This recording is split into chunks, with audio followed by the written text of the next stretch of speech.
Hey everybody, welcome back to Star Flag Media. Today's video is about Battlefield 6 and how the honeymoon is over. The reaction to this online shooter's first season has been far from universally positive. It's marking a vibe shift from before the update. So, what's really funny is that, as always, all the Battlefield heads out there were really very loud vocal minority online, saying how Battlefield was finally going to take over Call of Duty, and here it is. And for the most part, it's been a dud. Let's go ahead and take a look at this Kotaku article over here. Battlefield 6 honeymoon is over.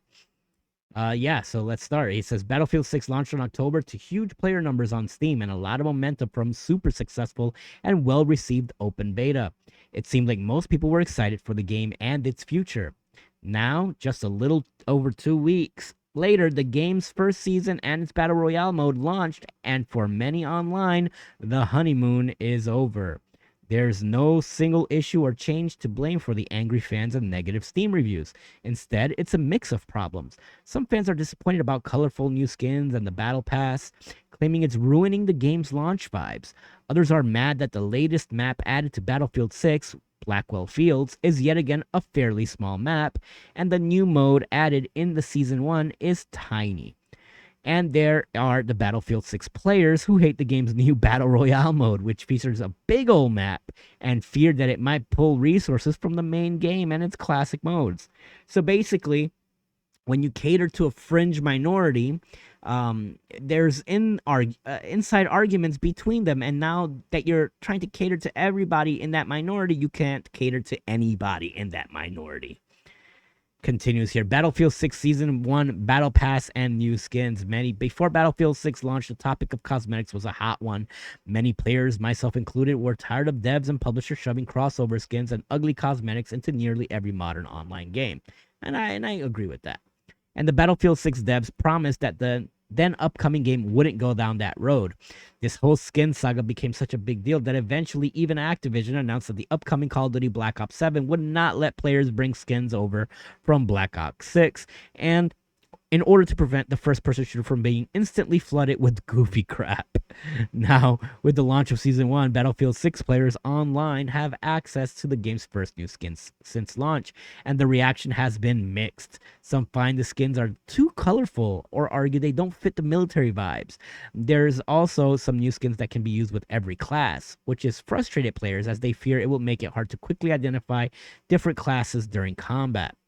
EA seems receptive to the feedback, as at least one skin's bright green details were toned down for the Season 1 patch. Funnily enough, there are also some people who find the new skins boring and ugly, lacking of any reason to chase after them via Battlefield 6's new Battle Pass. Trying to thread the needle with the BF6 cosmetics is going to be a nightmare. So you know what you have to do when you're Electronic Arts in this case? You have to stop listening in this case, because you're gonna have to just turn off the volume a little bit, because the internet is never gonna be happy with what you do. The loud vocal minority, do like Nintendo, just have a game plan and stick with it regardless.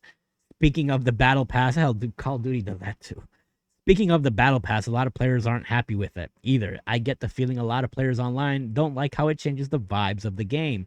Now it feels like a real live service shooter, something more akin to a modern Call of Duty, with ads encouraging players to buy the new battle pass, goals to chase, and limited time rewards to unlock. And for some, this isn't what they wanted.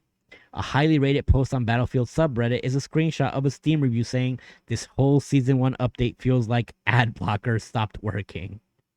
And then there's the Battle Royale mode. Let's see how the players feel about Battle Royale. RedSec, Battlefield's new Battle Royale mode, has a negative rating on Steam.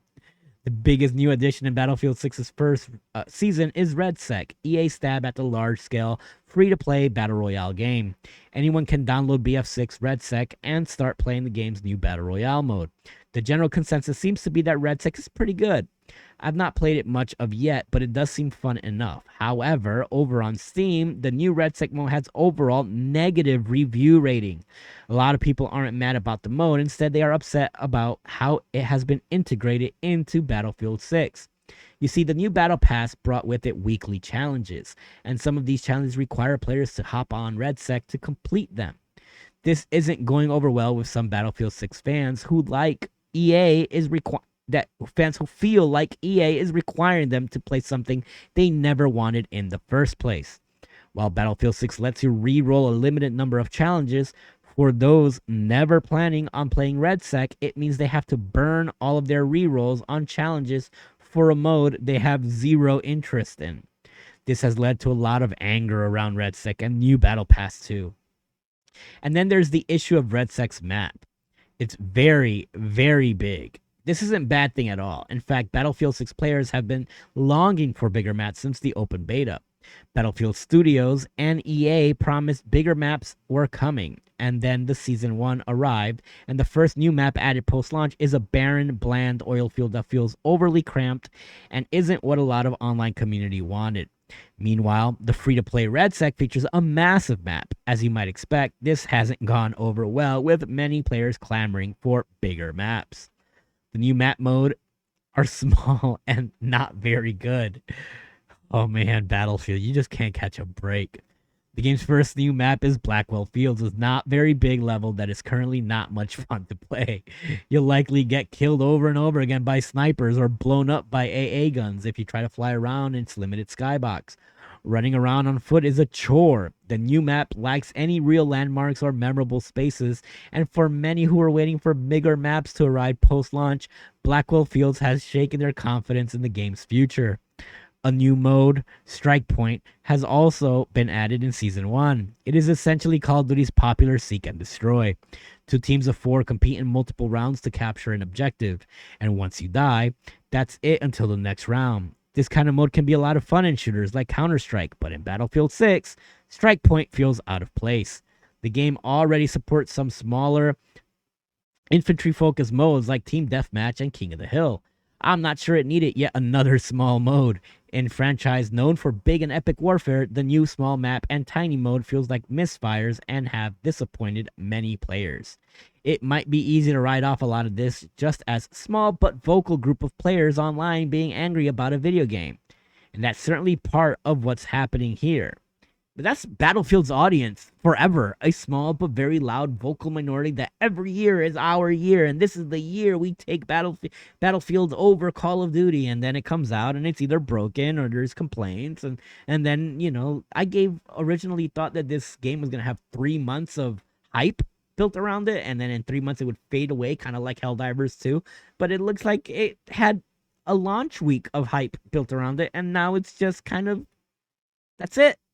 That's it, folks. It's not growing from here. But anecdotally, I know some folks who play Battlefield 6 and aren't very online. These people don't troll Reddit or share angry social media posts, yet even they aren't sure about this new season. None of them seem to like Blackwell Fields, the new mode, or how the Battle Pass was implemented. And most of them are confused about RedSec, as they already have a few battles royales to play from time to time. The last thing they needed was one more. So, where does that leave Battlefield 6? There will be those who claim the game is dying and done. I'm not just claiming it. It sounds like it's dying and done. And that's not the case. It still has a huge player base across console and PC who are playing the game daily. But it's clear that the mood has shifted. Battlefield 6 is no longer just a just-launched first-person shooter harkening back to Battlefield 3 and older shooters. Instead, it's now an active live service game with multiple components, battle pass options, and even a full in-game cosmetic store. That might mean more money for EA, but it also means a lot more criticism and pushback from players. The question is now, will EA be willing to change its roadmap for Battlefield 6 to appease these angry players, or will the publisher move forward as planned? What do you guys think? I'm betting as move forward as planned, especially after Electronic Arts was just purchased by the Saudis. They're not going to look at this, and it was a $50 billion deal, by the way. And they're looking at that debt that the debt that Electronic Arts had, and it's something like $15 to $20 billion of their net worth was debt. They're going to milk every franchise. And they announced a partnership that they're going to be creating games using artificial intelligence. AI is going to be the next step for Call of Duty. Excuse me, not for Call of Duty, for Electronic Arts. But yeah, I don't know, guys. Battlefield to me, it's always been that little engine that just quite couldn't. Battlefield 3 was a long time ago, and that was its peak. Bad Company 2 was a long time ago, and again, a lot of people will choose between those two games as the peak for Battlefield. It doesn't look like they're gonna be taking over Call of Duty. As soon as Call of Duty is released, um, it's gonna be a wrap all over again. I mean, and it unfortunately makes Activision, when they said that Call of Duty is too big to fail, this kind of cements that line of thinking, because they're for the first time in a long time they had a real chance at competition here, and it seems like, as always, Battlefield just always comes up just a little bit short of that finish line. But maybe I'm wrong. Are you guys enjoying Battlefield 6 out there? Let me know in the comments below. Leave a comment. If you don't like the video, leave a thumbs down. That's fine. If you don't want to subscribe, that's fine too. But if you click on the next video, that would help the algorithm, and it's just as good as subbing. As always, just want to thank you guys for joining me at Starflag Media, and I will catch you guys in the next video. Peace.